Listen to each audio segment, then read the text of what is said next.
Craig. Hope you do your job right tonight. Been failing us week after week. You probably won't because we still haven't upgraded the server. I mean, his instruments. I'm going to go ahead and apologize to anyone who listens to this ahead of time because I'm sure Craig's going to shit the bed again. Just saying. Well, I mean, it's not his fault. They have reported that I blame Craig. They have reported that the instruments that he records through have been overloaded, and that's what's causing the problem. Yep. Everybody's at home, so everybody's on Discord. I think it's probably just because we're recording these so late on Sunday nights. You think that there would be nobody around so late on Sunday nights? Yeah, apparently everybody's around on Sunday nights, so we need to record these a different day, or figure something else out. But or even later on Sunday nights. That's not happening. Hi guys, welcome to the Grumpy Dungeon Masters plus Craig the Failure. I'm Jay. The other guy is Chris. Say hi, Chris. Hello. So what are we talking about tonight? I don't know. You're the one that said we had to get in here and do something, so I'm in here doing something. Going off of our podcast like 2 weeks ago, I think, where DMs had to wing it. I have a little story. Ooh, story time. Unfortunately, it will be Icewind Dale spoilers. So yeah. I will keep it. I'll keep it as vague as possible. So if you are going to play Icewind Dale, you won't know. But what my players did specifically is on them. So we'll try to do this as vaguely as possible, but be warned. If not, just skip ahead. Skip ahead 10 minutes, and we'll be done. So the spoiler part is this: my group was sent up to a cabin to rescue Macretus, which is a great name. That's not even vague.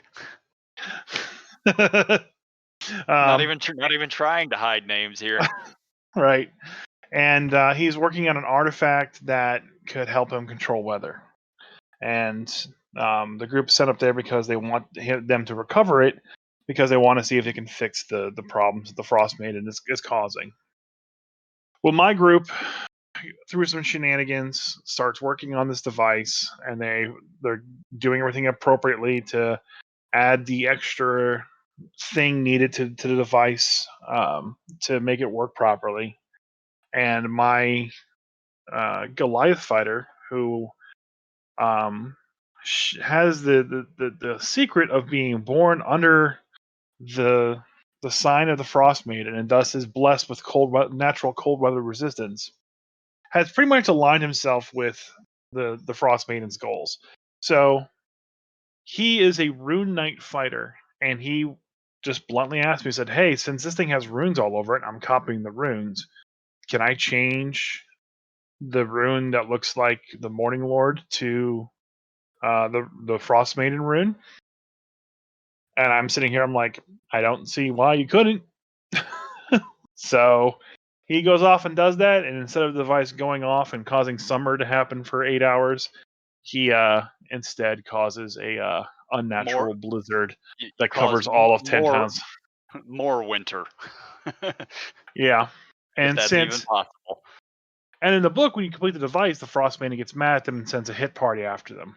Well, I did the opposite. Since he basically made it blizzard even more, I had her show up and give him a magic weapon. So of which I have yet to come across any magic weapons in all of Icewind Dale. There are none. Yeah. So that just goes back to our session we had a while ago, where it's talking about DMs have to be able to think on their feet and improv. I mean, oh yeah. I could have told the player, no, you can't do that because it's not in the book, and that would have just been very dull, because everything that character has aligns perfectly with. If a DM does that, they're not wrong for doing it. Like it is the dungeon master's prerogative to say that it isn't possible. Maybe they don't know the proper runes to do that. They might need a true name. There's a lot of valid ways to say no, but it definitely makes the story more interesting if you're just able to. All right, go for it. You don't have to do to the extent that I did it, but you need to throw something out there because it wouldn't make sense if I was the player sitting there going, okay, I am a guy who is built off of runic magic, doing runic stuff, and runes are my life, baby. Well, the caveat I would have added to that, because it does require Arcana checks. Yes, dexterity arcana I'm checks. aware it was Dexterity Arcana, which was weird. I've never seen that, but at the same time, it's Arcana checks. So you could have easily put in the caveat, if he's not proficient in Arcana, he still doesn't have the knowledge to make it work. No, I swapped that up even further because if they're wanting someone to do a dexterity arcana check with a guy who is a fighter who is a runic knight, I made him do strength arcana checks. And Yeah. he was kind of puzzled by that at first, but he's an Oh, experienced yeah. player, so he did the math. My players were very puzzled when I said Dexterity Arcana. So, I mean, the logic behind that is like you're carving tiny runes into the device that are magical Yeah. in Oh yeah. nature. Yeah. But that's not this character is built on just carving runes through his strength of will. So, you know, it just made strength that it made sense to change it from dexterity to strength, and Yep. he did that. I threw him a bone, gave him a magic weapon for that, and then my entire group pledged allegiance to the Frostmaiden, except for my wife, who had to roll a new character. It happens. It happens. All That's her right. third now. We need to So move past the spoiler section here. So so so past the spoilers, you really need to find something. Even if you don't go to the extent that I did, you need to find something. And even if it's just like the encounter that happens afterwards doesn't happen, at least that would be a thing. You still give them full experience. Something positive has to come from creative. And I know inspiration is kind of the mechanic that fifth edition has, but I've never handed out inspiration in any of my games because it just feels so weak. I hand out inspiration, but I only hand it out for good role playing usually. Occasionally, I will hand out one if a fucking player just gets one over on me. But it's got to be something. It either has to crack me up laughing, or it has to be good role playing. Like, that's generally the only times I hand it out, because it's such a small thing. Yeah. It's a single reroll basically, and it's gone after that. So, like, inspiration, you can easily hand that shit out. Uh, but for really and truly altering something like what you were just discussing, for really really getting into things, uh, possibly changing entire campaigns and so forth. For that, yeah, handing out items, handing out boons, handing out other things, uh, giving them special role play moments specifically for their characters because of what they did. Yeah. Those are more of the benefits that you would want to get or give as a dungeon master in those scenarios, rather than just, oh, you get an inspiration. Well, yeah. So I had the Frost Maiden shut up or show up, and when Spoilers. Hashtag spoilers. well, no, this is outside of the book. This is something I did. It Yes. was my choice of having it happen. So I had her show up, and that's the role play that they got to do. Hmm. And my wife was just dumbfounded. You could watch the stream of it and just see her jaw drop. She's like, "No way!" uh, Because they did. and They went outside the scope of what was expected, and they got right, something for it. So overall, everything kind of went really well, and I think they were rewarded properly. I switched the blessing to a Frost Maiden blessing instead, and I empowered the blessing that the yeah, Goliath got, and then overall, I think it was fair. It wasn't over the top. It wasn't crazy. no, Um, it's definitely going to alter your campaign going forward, but we'll have to see how that plays out. well, that's pretty much happened already. Like I don't Yeah. think there was a way. we were gonna move past the fact that they were doing things like that. I mean, look, So we've recently discussed this on the podcast. Our players have shifted. Your players are your characters. Your players' characters. Let me say this straight. Are a bunch of shit. They're a bunch of shit bags. They're they're a bunch. Yeah, they are. Whereas my players, for the first time ever, are not. see. I think it's unfair to them how they're playing the PCs. A lot of them are just what's the They're best way to say it? neutral. They are neutral, and they are along for the ride. They're not trying to cause chaos, but you got one or two that are, and everybody else just flowing with it. That's typically what happens in those types of groups. Right. So they're not that they're shitbags. They're not going out of their way to be shitbags. It's just Every opportunity that pops up, though, they're making the intentional wrong choice. well, I mean, that kind of I gets say wrong is probably the incorrect word, but they're making the choice that's worst for the NPCs that are not part of their. Yeah, it's bad for 10 towns generally. yeah. Their choices are definitely bad for 10 towns. They just covered all 10 towns in 7 feet of snow. So it's they are definitely profile. they're definitely Right. they're definitely pro Frostmaiden at this point in time.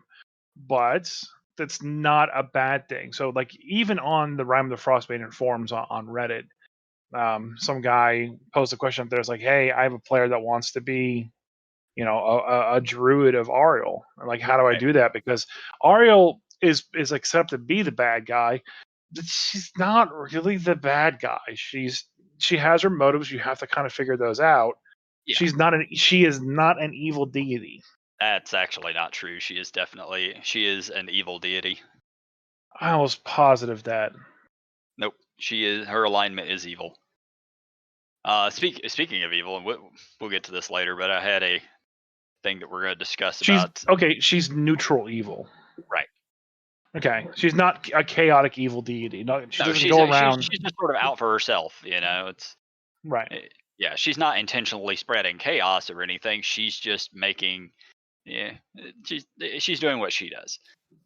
right. But she's also winter, and winter always has Right. that Yeah. Yeah. death and decay side to it, Yeah. and that's that's the perspective you as a DM need to come from with that she's not going out of her way to murder all 10 towns. It's survival of the fittest, so to speak, which is an evil kind of aligned mental But area. I've played with so many groups over the years, and as it is, when you have, I call them the evil parties. Generally, half of the people in the party are neutral or some variant thereof. They're just sort of middle of the road. You might have only one character that's actually evil. You might have one character that's chaotic neutral, but the evil character and the chaotic neutral character tend to just cause so much chaos, and everybody else just rides along.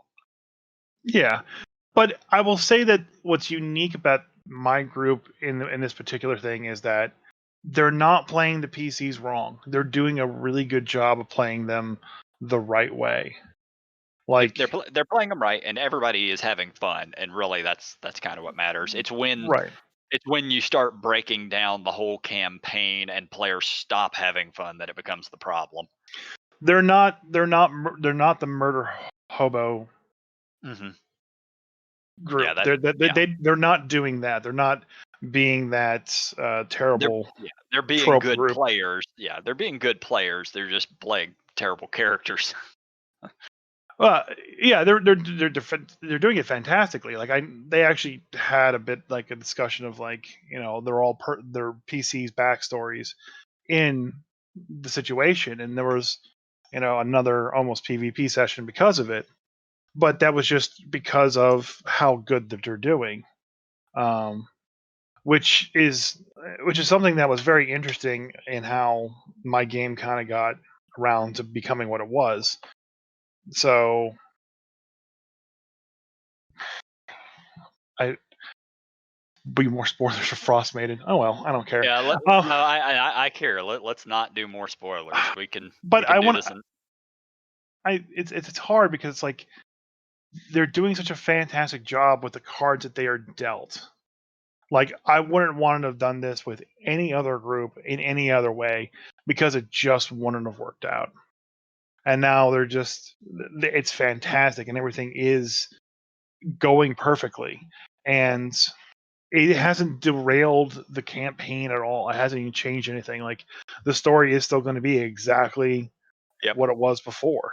It would be And hard. It would be hard to derail this campaign. more Uh, than the book already does it to itself. yes. Yeah.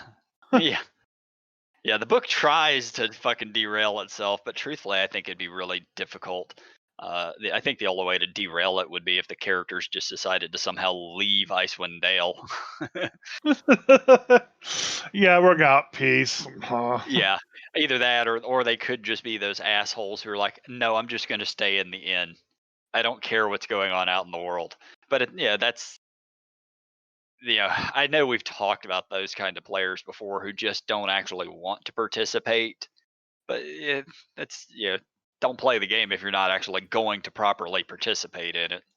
So let's turn this whole conversation because we don't really have a script or topic to begin with. Let's turn this into the kind of players you We don't want to never play do with. those. Those are specific. There's There are generally two types of players I never want to run as a dungeon master. That is absolutely one of them. The ones who intentionally do not want to participate in what you have planned. And it's one thing if it's their character that kind of doesn't want to, but as long as they still get dragged along, it's okay. Because I've had players who were playing characters who did not want to be adventurers, but sort of got roped into shit whether they wanted to or not. And Hmm. that's fine because the player's still having fun and they're intentionally trying to not go, but the party just keeps dragging them along anyway. Okay. Uh, but yeah, assholes who are like, I'm just not going. I'm going to sit in the tavern. Why the fuck you even here? The other type of player that I never want to play with are the ones who want to intentionally fuck over the party. You only see this generally with young kids, who are sort of new to role playing. They want to play that evil hooded rogue who just steals from the party, starts picking everybody's pockets, and at that point, it's not entertaining. It's not pushing the story forward. It's just causing. It's being problematic. That's a key part of that is that when you you detract from the story as planned, whether it be from refusing to go and bite on any of the leads a DM has given you, or the fact that you're not going out there and creating your own adventure for all this as well. Like if you go out of your way to just sit in the tavern, if you go out of your way to just not go anywhere or not do anything, you're hurting the group more than anybody else. Yeah, I And mean you're wasting everybody's time. yeah, so that to me is definitely um, one of mine. But I really haven't come across that. Usually, the people that I sit with at the table want to be there and want to participate. Like even when I'm running Adventures League, you know, if no one has shown up to the table and like not wanted to be a part of the story or do something, that the group was doing. I kind of had to railroad them real hard to get through the places I needed them to go. But overall, I've never personally run across that. I, the one where they don't participate, that's pretty rare. I Hmm. think in my entire time gaming, I've only ever run into one player who did that. Like you don't see it very often, but once again, they're just sort of wasting everybody's fucking time. The other one, I've seen it a lot of times where they're just pickpocketing the party and just causing havoc amongst the group. And yeah, like I said, it's almost always people who are newer to role playing and haven't quite, they're young, they're chaotic, they don't know what they want to do, but they're just there to have fun. And it's kind of like, back in the day with Diablo, where you'd have people who would just PvP you out of nowhere. and steal your stuff. And it was, you know, it was kind of just out of spite. So yeah, those are the worst ones in my opinion. Yeah. So I haven't really run across many of those. Like I I just I say that I discourage PvP. If there's a proper fucking reason for it, I wouldn't discourage it. Yeah. I still have one player who he's not a young person per se, but he is still reasonably new to role playing, and sort of his real life attitude is he likes a little bit of the chaotic stuff. And yeah, there have been plenty of game sessions over the past few years where he'll push another character into the water or push them into a trap, stuff like that, just because he as a player thinks it's funny. And Yeah, so he is finally starting to break from that, and I honestly, he's only started breaking from that with Icewind Dale, so it's pretty recent when he's quitting doing that stuff. yeah. I mean, definitely with younger players it happens and eventually they grow out of it, but there is that player out there who never who their enjoyment of the game is only um them causing misery to other players throughout the game's tenure. And Yeah. I see that more in board games than in anything else. Oh god, yeah. Yeah, I see it a lot in board games. Yeah, where I'm just gonna be a dickbag the entire game. Like, please. I've totally done that myself. Well, like if you're playing Munchkin, that's one thing. But Yeah. at the end of the day, it's like don't ruin everybody's fun at the table. Yeah, And I mean, we were all still having fun the times I've done it, so it wasn't necessarily always me doing it, but it's me and the rest of my troll ass friends sort of getting into a shit war with each other during board games. So yeah, and so like for me, like it's not like the party that wants to be evil or the players that want to be evil and cause chaos because you can have fun with that. mhm.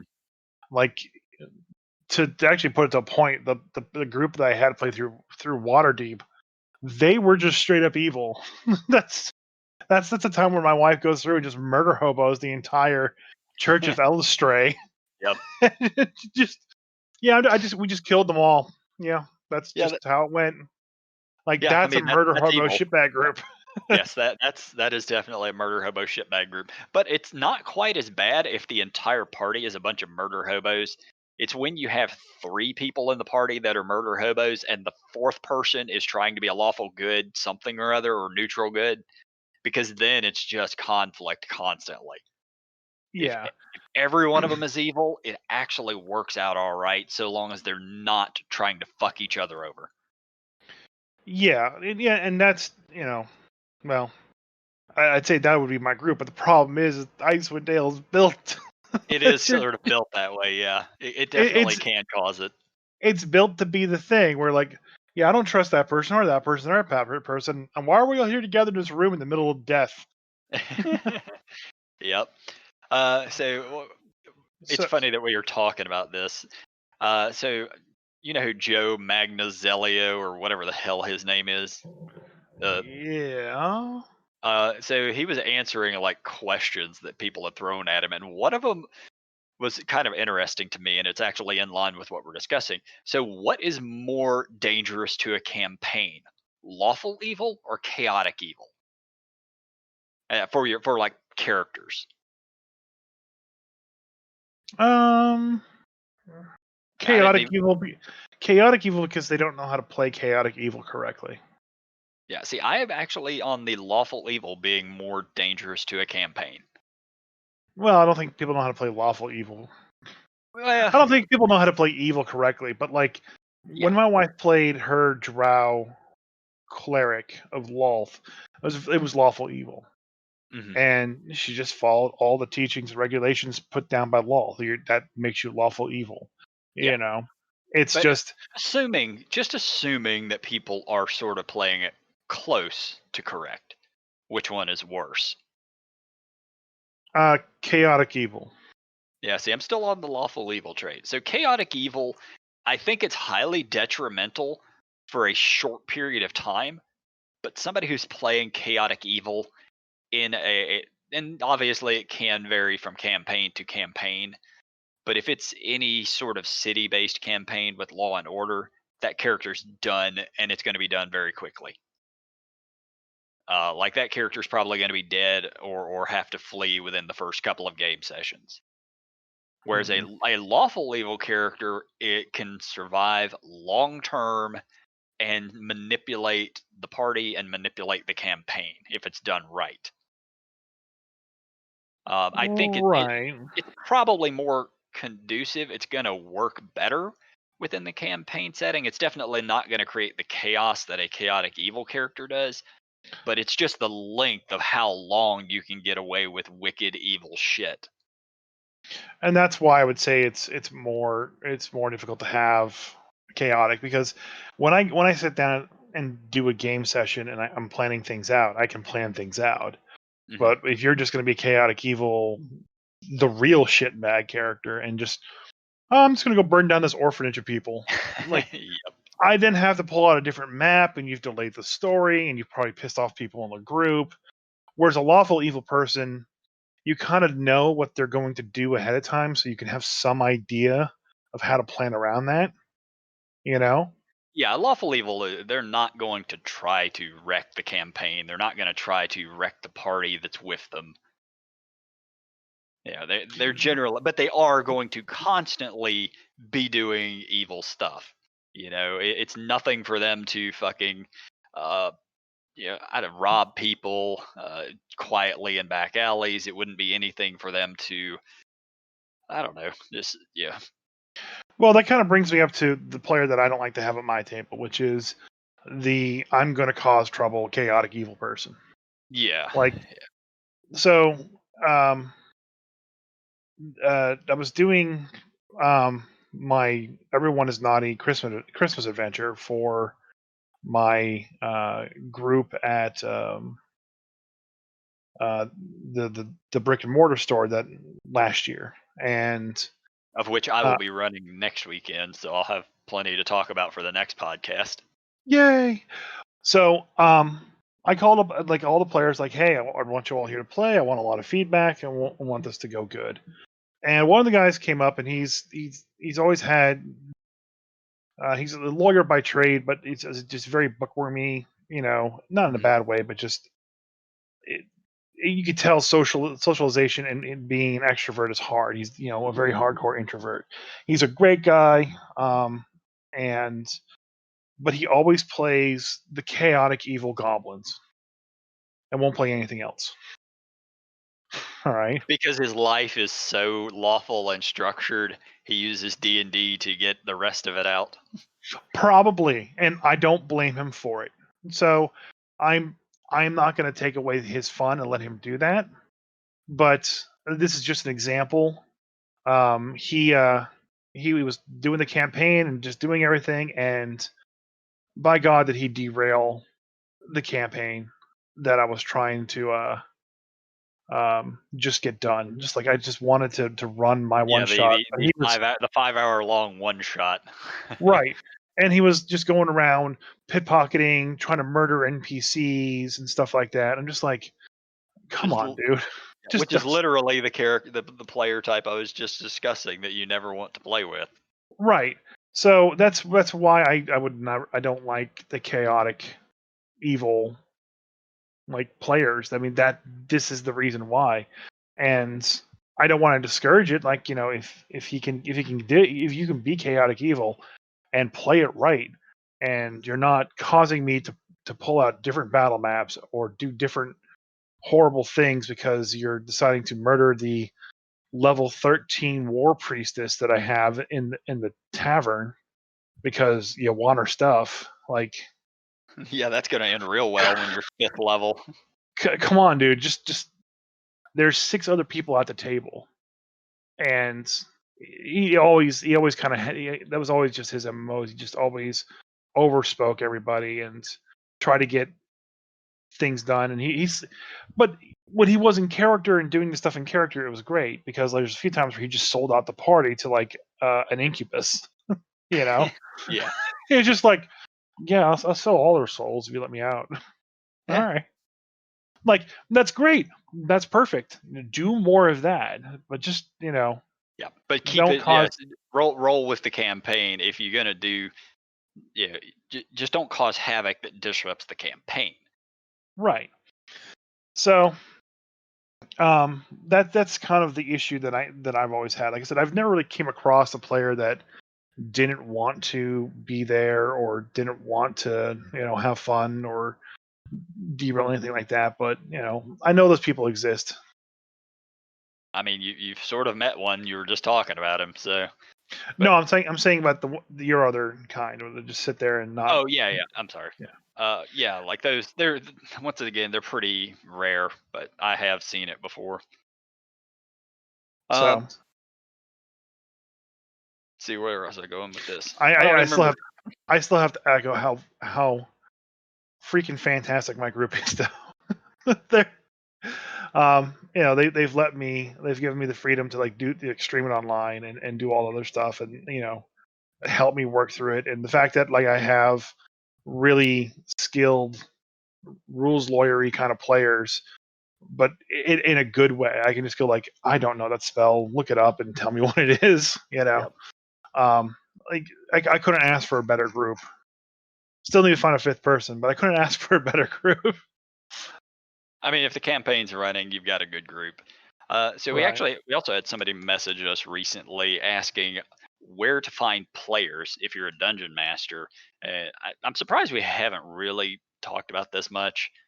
We've been playing sort of with the same people for a long enough time. But my response to it was basically like nearly every time I have found a role playing group, it's from a comic book store.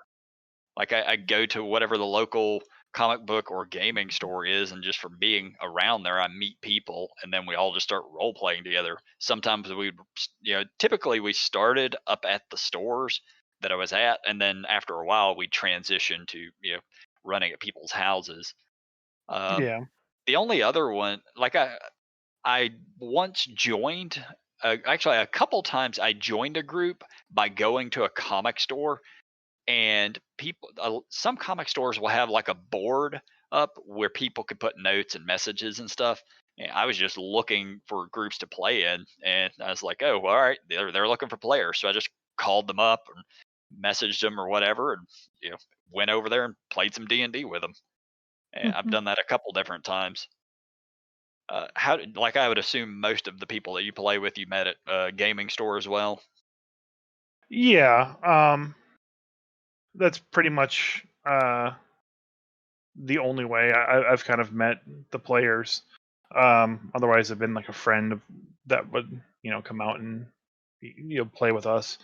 Um, but I have not had any luck with finding people at a game store or even uh, finding a group that would actually play with me. Like every time I go to the game store and like look for somebody, like, hey, we're looking for a fifth person, and I would go in and ask them, okay, cool, what kind of person you're looking for, and try to just get that information from them.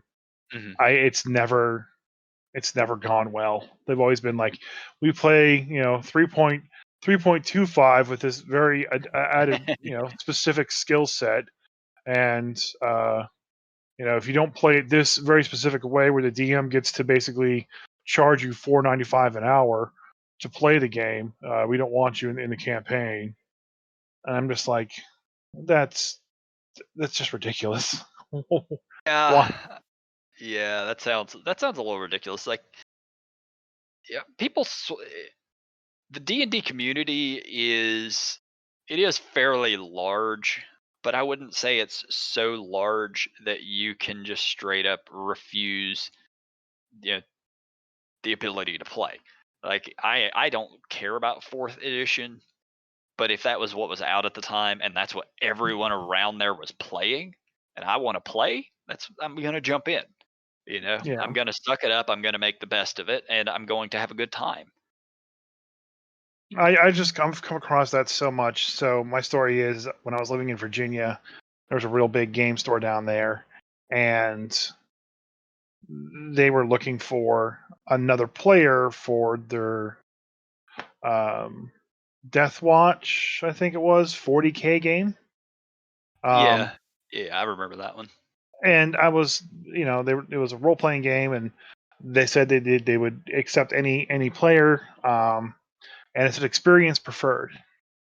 So Sure. I went and I talked with them. I was like, "Hey, I'm sorry, I have no experience in this, but this is something that I really want to learn to play. I mean, have any like PDFs or a book I could borrow and learn it, and then, or do you have one I could buy in this game store?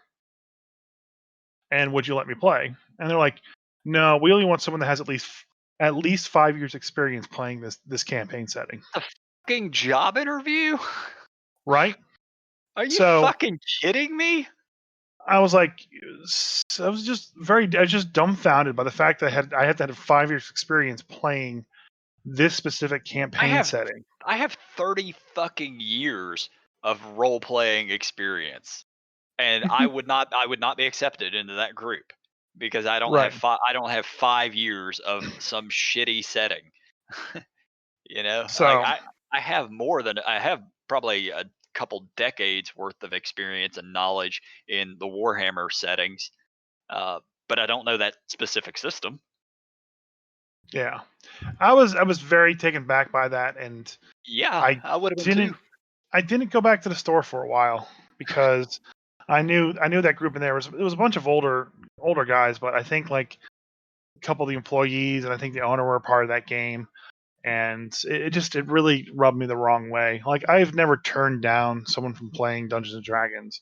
No, That's uh, that's the complete opposite of what you want, you know. only time I have ever turned people away from being able to play is if I already have too many people. That's it. Well, If somebody has, I mean, there might be an age thing. If the kid, if they're like 10 years old or something, I might not. But otherwise, I accept anyone who wants to play.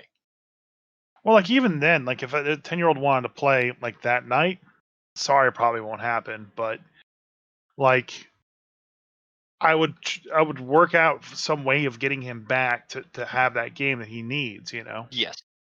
because that's just what you do to be a decent human being. Yeah, well, plus we want the hobby to survive. We it needs to thrive. The more people, especially if you introduce them younger, that know how to play this thing, the more it's going to grow, the longer it's going to be around. And honestly, it's just the more people you get to play with. Yeah, and I've made a lot of really good friends through playing Oh, Dungeons and same. Dragons. Yeah, absolutely. So it's it's really weird that people would be that exclusionary, and like I get that it's a one-off system, but you're not gonna find other people, and you just turned away someone who had interest in that system. I mean, I've seen it a lot. I see it a lot in the Magic the Gathering community. Magic the Gathering community, because it is a competitive game. You get a lot of sort of douchebags who think they're better than everybody else, or they don't want this kid playing, or oh, it's a girl, she can't play. Like, I've definitely seen that, but I can't say I've ever come across that in the role playing community. So just Yeah, the fact of it, you need 5 years of playing this one system just to join our game. That's ridiculous. yeah, it was. Like I said, I was very dumbfounded by it, but it is what it is. I didn't complain or cry about it. Just kind of like, all right, well, I'm not going to play here then. Yeah, So I mean, there's other people out there. You don't have to play Death Watch or whatever Warhammer system it was at the time. yeah. Um, I mean, there's so many systems out there, and they're all developed by good people who put a lot of time and effort into doing this stuff. So it's like, don't turn away people that want to experience something new either. So yeah, well, I did want to Try, bring up something because we were getting close to an hour again. we got another 20 minutes or so, but yeah, go for it. So we on our Facebook group put out a survey of your favorite spells, and we asked for at least a top 3 or a top 10 ranking. Do you remember this? I do. I don't remember what I answered, but I do remember us asking. So I actually had time today to sit down and go through the list and parse out all the spells, and in total we Hold on. had. I hope you excluded Fireball from the one from my buddy Mike who answered it like 10 times. No, I just counted it I just counted each time. Okay, so fireball is the number one spell. So there were 97 responses in total. Okay, Okay. Like 11 people participated, 97 responses. A lot of people didn't. There were a few people who didn't do more than 5 or so. So, sure, yeah, whatever. the number one answer, of course, was fireball. Yeah, It got 7 votes. So even if I excluded the other 2 from your friend Mike, yep. it still would have won with 5. But everybody loves fireball. It's iconic for a reason. It's overpowered for a reason because it's so iconic, and it just makes everybody feel good when it goes into a room and kills everybody. It is making it sort of difficult for me in Icewind Dale because my players just hit 5th level. So anytime there's large groups of stuff, they just sort of fucking raffle stomp it and move on. But So fireball, right? yeah, because I have 2 players in the party who can drop fireball. Ooh, Yep, because yeah. one of them's a light. They have a light cleric and a wizard. So That reminds me of the response I got from my Dread of the Ice Devil module. yeah, yeah, This yeah. module, Fireball. Sure. this module was great, but I had a group with 2 mages, but they each had fireball, and all the encounters were super easy because of it. Yep. Well, I'm Anyway, sorry. yeah, yeah, I'm Uh, sorry we can't fucking balance for a broke ass spell that's been in the so game since first edition. so honestly, what was interesting about that is when I wrote "Everybody's Been Naughty," and I put in in the section that says like if you want to make the encounter stronger or harder, I put in like if you want to make it harder, put in the anti-spell system and have it go off whenever someone casts an AoE spell. Yeah. You know, Yep. there's your solution to the fireball from the 4 party members. There's always ways of shutting down Fireball, but you can't expect it to be written into every campaign or module. All right. But Um, anyway, so back onto the spell list of what we had. so number 2 and number 3 were tied at 3 votes apiece. Can you take a guess as to what they are? Time Stop, No. Black Blade of Disaster. No. Oh, I don't know then. Those are the best 2 spells. Time Wait, Stop wasn't even on the list. yeah, I'm not surprised. It's kind of crap in 5th edition. What was the 8th level one that we joked about? Typhoon, Tsunami. Tsunami came in tied with 2 votes. Okay. So what was the other one? Eldritch Blast and Healing Word. Oh, okay. Well, Healing Word I can't argue with. Eldritch Blast is not. It's not. It's a decent can. I mean, it's a pretty fucking good cantrip, honestly. But Yeah. it's only amazing because of the Warlock. If a sorcerer has it and they don't have the other stuff to boost it, then it's just it's a cantrip. It's fucking it's a firebolt. Whereas like with the warlocks, they get other stuff. They get to add their charisma bonus to the damage of it. They can push and pull things with it. It's just a heavy crossbow Yeah, that hits multiple targets. yeah. For a spellcaster. Yeah. But I don't know. It is a very iconic spell. Everybody loves it. Everybody thinks it's the best cantrip ever. So No, I can see it being on the list. prestidigitation is the best cantrip ever.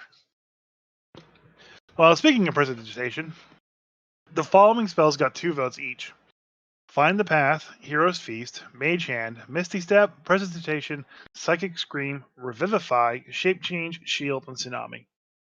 Nice. Yeah, that's a good So list of spells. I like most of those. yeah. And then those are like the 13, and then all the rest, the other 84, We're were all just single. single vote. Yeah, Wow. single vote. I'm a little surprised by that. We weren't getting duplicates. Oh, I'm sorry, I missed one. Dimension Door was also got Oh 2. yeah, big fan of Dimension Door. As Um, but yeah, I mean, there's a couple things in here. Black Blade of Disaster, Chromatic Orb, Contact Other Planes, oh Detect god, Magic. I have to say how much fun Contact Other Planes is. So the campaign I used to run, my buddy Mike, same guy that we're talking about, plays a gnome wizard who was a diviner, divination specialist, and he would cast that spell all the time, and then he would continuously fail his roll and go insane for 24 hours. Like every time he would try it, he would just fail that fucking roll, and then we had this psychotic gnome running around and babbling for a whole day. Yeah. I mean, at the end of the day, you got to go insane somehow. Yeah. Yep. But yeah, that's a good list of spells. Oh, quick What else question. was on here? Oh yeah, okay, go for it. Invisibility, greater invisibility, reverse gravity, I do love reverse gravity. I've played with that a lot.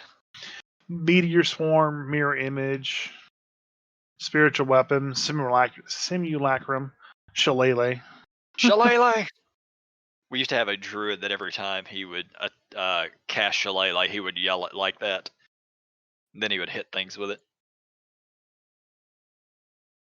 Yeah, but I think we should do another one of these. And just do it with favorite class, and just kind of boil it down to that. Yeah, I mean, there's a lot of these that we can do. Favorite class, favorite magic item, favorite race to play. There's a lot of them. If Artificer wins, though, nah, there's no way. We could even do favorite archetype or a subclass. What do they call them? Is it archetypes or subclasses? Subclasses in 5e. Because it was archetype for a long time in 5e, if I recall right. I think it's referred to. I think that both are referred to sometimes, but I think they're more known by subclasses now. I like it took me a couple of years of playing 5th edition to stop calling them prestige classes. You're just doing it wrong, man. Yeah, I do it all wrong. I am a game master after all. So the question I had for you, what is your favorite magic item? What? And it's a personal choice. What is your own favorite magic item from D&D, if you have one? Dead silence for 10 seconds. As you think, what's the first one that comes to mind? How about that?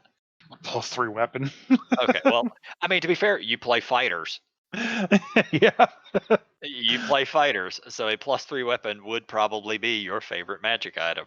I have actually found my own favorite magic item, and it was because of the discussion we had on the last podcast. So last podcast we were talking about no magic weapons in Icewind Dale. Mm-hmm. And you can buy the what was it, the sword of the moon touched sword, I think. Yeah, moon touched swords. So naturally my players heard the podcast and immediately they went and bought those so they can get around damage resistance.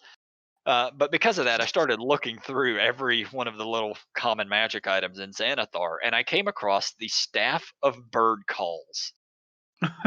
Okay. And it is as fucking awful as it sounds. Oh, you still there? Yeah. Okay. Sorry, my screen. I didn't touch my screen, so it went blank on me. Been here for almost an hour. So the Staff of Bird Calls. It's your standard staff. It's got 10 charges. You can expend 1 charge from the staff and cause it to create one of the following sounds out to a range of 60 feet. A finch's chirp, a raven's call, a duck's quack, a chicken's cluck, a loon's call, a turkey's gobble, a seagull's cry, an owl's hoot, an eagle's shriek, or the one thing that it would actually be used for, a goose's honk. Yeah, so 10 times a day if you want, this thing can just honk like a fucking goose as an action. And the best part of the thing is if you burn up all the charges, you have to roll a d20. If you roll roll a 1 on it, the staff explodes in a harmless cloud of bird feathers. Like from now on, every spellcasting character I have is going to have one of these.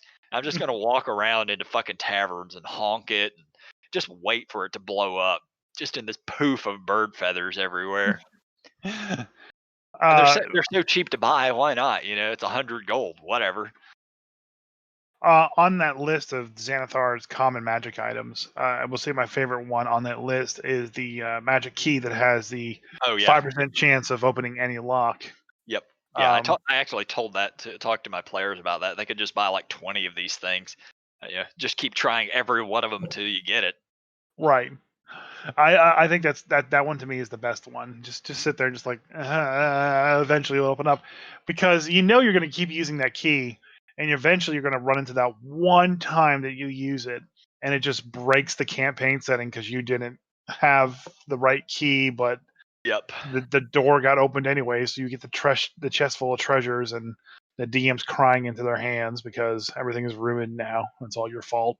Yep. It's my campaign is ruined. How was I to expect them to go out and drop 2,000 gold on a bunch of mystery keys? Yeah. Just walking around with a key ring of the same damn key that'll unlock something at random. Like, this is gonna work one day. Sooner or later. I don't need a knock spell. I don't need a wizard. I've got mystery keys. Yeah, there's a lot of fun little stuff in the common magic items from Xanathar's. I think at some point that's what I need to do is write up like 50 common magic items. I've been working on the whole wizard or the arcane caster magic items. I need to get that Yeah. finished up and get it published at some point. Yeah, I gotta get the next thing.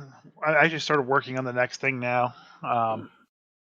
So I No, no, yeah, we aren't going to talk about it yet. I'm sure because I think you can we drop any spoilers at all? I don't know if we have or haven't on the podcast at this point. So no. It's still in we just pre-alpha. yeah. Yeah, Uh it's going to take a while to write this one up. yeah. But overall, I'm still stuck on Xanathar's list of things. You just flipping through them. So many Yeah. good ones. But yeah, I mean, I think this isn't our last podcast for the year, is it? No, I think we have one more. Yeah, we have one more. Then I'll save that thought and topic for next There you time. go. Yeah, we'll make sure this week to get the thing posted. What's your favorite class to play? And we'll try to post up a few of these, get people's responses. They're always I always have a good time looking at them and then talking about them on the podcast. So Well, we'll put it up Wednesday, Christmas Eve, so people who can probably see it, because no one's going to be on Facebook at all on Christmas because everyone's going to spend quality time with their families, right? yeah, and hopefully they're not going to be running around spreading the virus everywhere. Stay home, people. Immediate family only. But anyway, I want this lockdown to be over, man. I've been stuck here since March. I'm ready to go see people.